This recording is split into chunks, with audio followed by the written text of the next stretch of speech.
Olá amigos e amigas, sejam todos bem-vindos e bem-vindas a mais um vídeo às 10 mais do dia aqui do canal do Célio Teixeira. Já agradecer os amigos que foram lá no canal, se inscreveram, fazer o convite àqueles que não se inscreveram ainda, vão lá, se inscrevam, deixe o seu likezinho, o seu positivo, para que esse canal possa crescer dia após dia, trazendo informações para todos vocês. E já vamos direto aqui para os destaques do vídeo de hoje, desta sexta-feira, 26 de fevereiro do ano de 2021. Pandemia varre as pequenas cidades do interior, levando dor e a busca desesperada por um leito de UTI. Essa é uma situação praticamente de todo o país. 7 capitais têm leitos de UTI do SUS com mais de 90% de ocupação. Pior cenário já observado, diz a Fiocruz. Justiça Federal autoriza Amazonas a comprar vacinas contra a Covid-19. Primeiro caso de Covid no Brasil completa um ano. Com toque de recolher à noite, municípios paulistas suspendem volta às aulas, mas mantém comércio. Bolsonaro critica medidas contra a Covid e pede para que polícias voltem às ruas após a eleição. Isso foi hoje em visita aqui ao estado do Ceará. A Universidade de Oxford desenvolve vacina contra a Covid em pílula e estuda spray nasal. Tecnologia 5G estará disponível em todas as capitais brasileiras até julho de 2022. Canal do Rio Grangeiro vira correnteza com chuva de 110 milímetros e deixa ruas alagadas no Crato, no Cariri. Na região dos Inhamuns teve chuva até de 282 milímetros. Neste momento, estou gravando aqui, a chuva é boa, torrencial aqui no município de Mombaça. A Polícia Federal encontra 7,2 milhões de euros, 7 milhões e 200 mil euros, com hacker suspeito de ter criado o vírus. Nós vamos já entender todas essas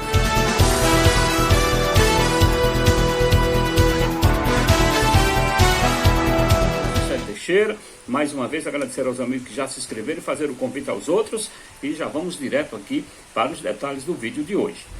A enfermeira aposentada Luísa Thelma da Silva, de 69 anos, sentiu a respiração pesar pela Covid-19 justo quando sua cidade encontrava-se a fase mais dura da pandemia. Coromandel, um município com pouco menos de 28 mil habitantes localizado no Triângulo Mineiro, registrou somente neste mês de fevereiro 2 vezes mais mortes causadas pelo coronavírus do que o resto da pandemia toda.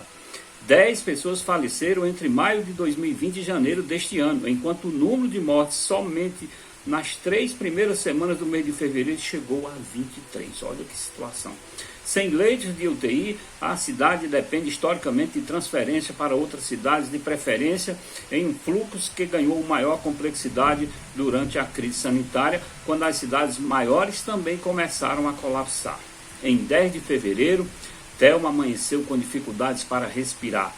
Sentia-se fraca e seus familiares decidiram levá-la ao pronto-socorro.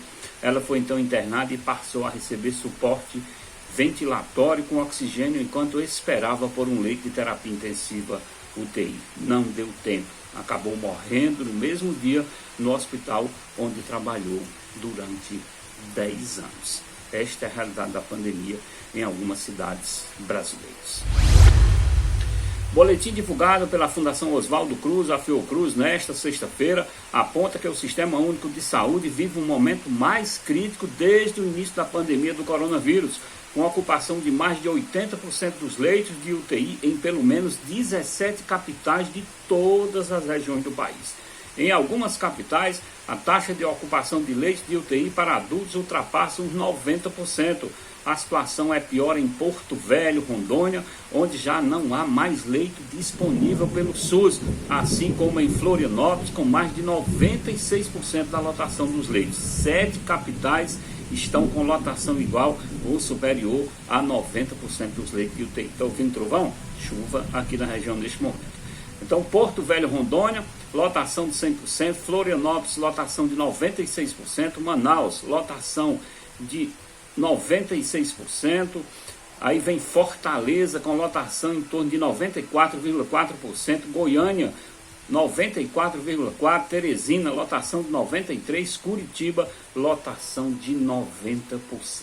As taxas de ocupação de leito de UTI para a Covid-19 para adultos revelam o pior cenário já observado, inclusive pela sua dispersão em todo o país. É uma situação realmente preocupante. O país está praticamente quase todo chegando ao limite. A Justiça Federal da Primeira Região determinou nesta quinta-feira, ontem, portanto, que o Amazonas compre vacinas para a Covid-19 em até 10 dias para imunizar 70% da população do estado. A decisão é da juíza Jaisa Fraiche, em resposta a uma ação civil pública movida por defensorias do Estado e também da União. A decisão veio após um dia que o Senado aprovou um projeto que tem o objetivo de facilitar a aquisição de vacinas contra a Covid-19 pelos governos federal, estaduais e também municipais. Segundo a proposta, enquanto durar a emergência em saúde pública de importância nacional decorrente da Covid-19, a União, os estados e municípios estarão autorizados a comprar vacinas e assumir os riscos relacionados a eventuais efeitos colaterais ou adversos pós-vacinação. O texto de autoria do presidente do Senado, Rodrigo Pacheco, segue para análise na Câmara dos Deputados. O Brasil identificou a primeira contaminação pelo novo coronavírus no final de fevereiro de 2020. Nós estamos completando um ano, gente. Enquanto a Europa já registrava centenas de casos de Covid-19, a declaração de transmissão comunitária no país veio em março, mês em que também foi registrada a primeira morte pela doença. Em abril, em meio ao isolamento social, o governo adotou medidas para mitigar o efeito da doença na economia, como linhas de créditos para as empresas e envio ao Congresso Nacional de proposta de criação do famoso auxílio emergencial que todos já conhecem, direcionado à população mais vulnerável. Ainda em 2020, estudos sobre a vacina contra a Covid-19 avançaram e tornaram real a possibilidade de imunizar a população. Em janeiro deste ano, o Brasil começou a vacinar grupos prioritários após a Agência Nacional de Vigilância Sanitária, a Anvisa, a aprovar o uso emergencial da Coronavac e também da vacina de Oxford. Com casos ainda em alta e vacinação em andamento, no início de 2021, vários estados decretaram aí toque de recolher para tentar conter o avanço da doença. E o carnaval é cancelado para evitar aglomerações. Isso é um resumo mais ou menos do que está acontecendo com o Brasil desde o ano passado até o momento. A grande verdade é que o número de vacinados são poucos ainda e os efeitos ainda vão demorar um pouco a acontecer. Com o aumento de internações pela Covid-19, municípios paulistas adiam ou suspendem a volta às aulas presenciais, mesmo com autorização do governo do estado para reabrir as escolas. Nesta semana, 11 municípios da região metropolitana, entre eles Osasco e Barueri, decidiram adiar o retorno em 15 dias. Municípios do interior, como Campinas, também barraram a volta dos alunos às escolas e estados seguem sem previsão de retorno. Em alguns locais, o veto aos colégios não vem acompanhado de restrições a outros setores da economia, como bares e restaurantes. Educadores têm defendido que a escola seja a última a fechar e a primeira a reabrir. Nesta quarta-feira, o governo João Dória anunciou a restrição à circulação de pessoas das 23 às 5 horas para evitar aglomerações, depois de o estado atingir o pico de internação pela Covid-19. Eu tenho dito que a volta às aulas no estado de São Paulo vai ser um laboratório para o restante do país, mas me parece que a coisa não está dando certo. Durante cerimônia de assinatura de ordem de serviço para obras aqui no Ceará, nesta sexta-feira, o presidente Jair Bolsonaro criticou as medidas mais duras adotadas por governadores e prefeitos para frear o avanço da Covid-19 no Brasil. O chefe do Executivo Nacional não usou máscara em nenhum momento em que esteve em Tianguá, aqui no interior do Ceará. O presidente ainda pediu que políticos eleitos retornem às ruas e militem mesmo após o fim das eleições. Gente, não dá para acreditar numa conversa dessa. Palavras de Bolsonaro. Aos políticos que me criticam, sugiro que façam o que eu faço. Eu tenho um prazer muito grande em estar no meio de vocês, disparou Bolsonaro. Esses que fecham tudo e destroem empregos estão na contramão daquilo que seu povo quer. Não me critiquem, vão para o meio do povo, mesmo depois das eleições, frisou o presidente, se referindo a medidas como lockdown e decreto de isolamento social. O público presente gritou, queremos trabalhar, durante os discursos. No Ceará está vigente decreto e toque de recolher. Agora, gente, eu vou dizer uma coisa. as pessoas que vão à rua se aglomeram neste momento, boa parte vai morrer. E aí? Vão responsabilizar quem? Eu já vi presidente nesse país sem matar ninguém ser caçado. E aí? Quem contribui? Quem incentiva para mortes, para matança, para as pessoas morrerem? Que julgamento estão esperando para fazer do senhor Bolsonaro?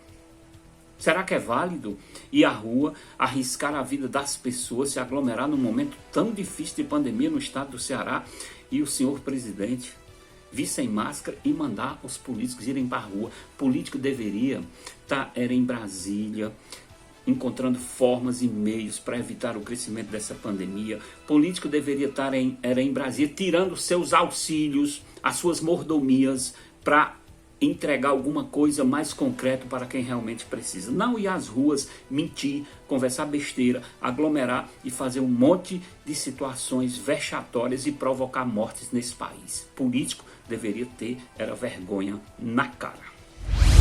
A Universidade de Oxford está desenvolvendo uma vacina contra a Covid-19 em forma de pílula e estuda a possibilidade de um imunizante em spray nasal, segundo informa parte da imprensa do Reino Unido. Em parceria com a farmacêutica AstraZeneca, a universidade já desenvolveu uma vacina contra o coronavírus no formato convencional, de injeção intramuscular, como nós já conhecemos. No entanto, o desenvolvimento de um imunizante nessas novas vias deve demorar, conforme explica a própria universidade. Após o desenvolvimento, é necessário que a segurança e eficácia sejam testadas, assim como ocorreu com as vacinas já aprovadas. Sarah Gilbert, professora que atuou no desenvolvimento da vacina de Oxford, já desenvolvida, disse ao jornal Independente que já existem vacinas contra a gripe em spray e o mesmo pode ser feito com a doença causada pelo coronavírus. É uma boa notícia. Você já imaginou cápsulas, comprimidos? Seria excepcional, porque não teria tanta logística e o acesso seria muito mais fácil. A tecnologia 5G estará disponível em todas as capitais do país até julho de 2022. O edital para o leilão de 5G foi aprovado pelo Conselho Diretor da Agência Nacional de Telecomunicações, a Anatel, nesta quinta-feira, ontem, portanto, e será encaminhada para análise do Tribunal de Contas da União.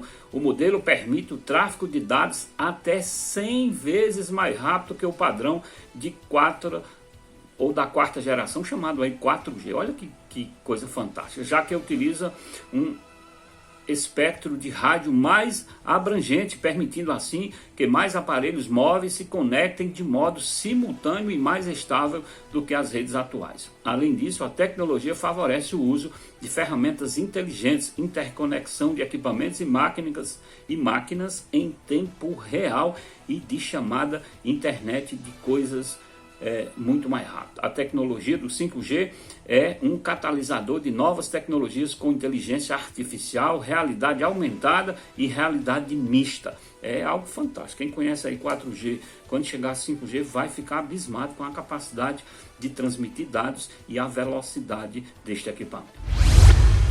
O canal do Rio Grangeiro, no Crato, estamos falando aqui de chuvas no Ceará. Crato, é cidade do Cariri cearense, virou uma correnteza após o município registrar uma chuva de 110 milímetros.